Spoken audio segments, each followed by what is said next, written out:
গত অক্টোবরে সুদানের সেনাবাহিনীর নিয়ন্ত্রণে থাকা দারফুর অঞ্চল দখলে নেয় দেশটির বিদ্রোহী আধা সামরিক বাহিনী আরএসএফ সদস্যরা।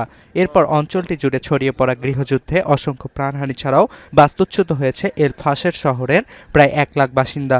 ইতোমধ্যে জাতিসংঘ সহ বেশ কয়েকটি মানবিক সংস্থা 2 বছরেরও বেশি সময় ধরে চলা গৃহযুদ্ধ কবলিত সুদানের মানবিক বিপর্যয়ের ভয়াবহ তথ্য প্রকাশ করেছে। এবার নতুন করে যুদ্ধবিরত দারফুর অঞ্চলে ব্যাপক হারে ছড়িয়ে পড়া ছোঁয়াচে হামের প্রাদুর্ভাবের খবর জানালো ডক্টরস উইথাউট বর্ডার্স এমএসএফ। সেপ্টেম্বরের পর থেকে অঞ্চলটিতে নতুন করে প্রায় 1300 হামের রোগী শনাক্ত হয়েছে।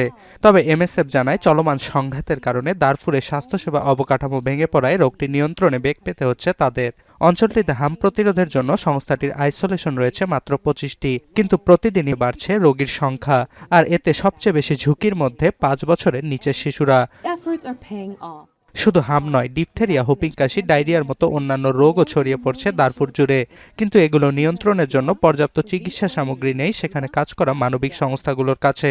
কেননা সাম্প্রতিক সংঘাতে সুদানের স্বাস্থ্যসেবা কেন্দ্রগুলোতেও ব্যাপক সহিংসতা চালানো হয়। বিশ্ব স্বাস্থ্য সংস্থা জানায় দেশটিতে চলমান গৃহযুদ্ধে স্বাস্থ্যকেন্দ্রে সংঘটিত হামলায় প্রাণহানি প্রায় 2000। এছাড়া এমএসএফ এর স্বাস্থ্যকর্মীদের ওপরও নিপীড়ন চালাচ্ছে আরএসএফ সদস্যরা। দারফুরে বিদ্রোহী গোষ্ঠীর সদস্যরা নিয়ন্ত্রণ নেয়ার পর এমএসএফ এর 73 স্বাস্থ্যকর্মীকে আটক করে তারা। এছাড়া আরএসএফ বাহিনীর বিধিনিষেধের কারণে অঞ্চলটিতে হামসহ অন্যান্য ছোঁয়াচে রোগ প্রতিরোধে পর্যাপ্ত চিকিৎসা সামগ্রী প্রবেশে ব্যর্থ হচ্ছে সংস্থাটি।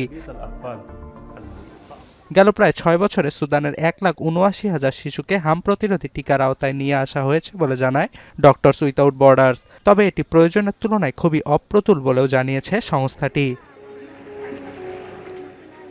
অর্ণব প্রসাদ, এখন বিশ্ব।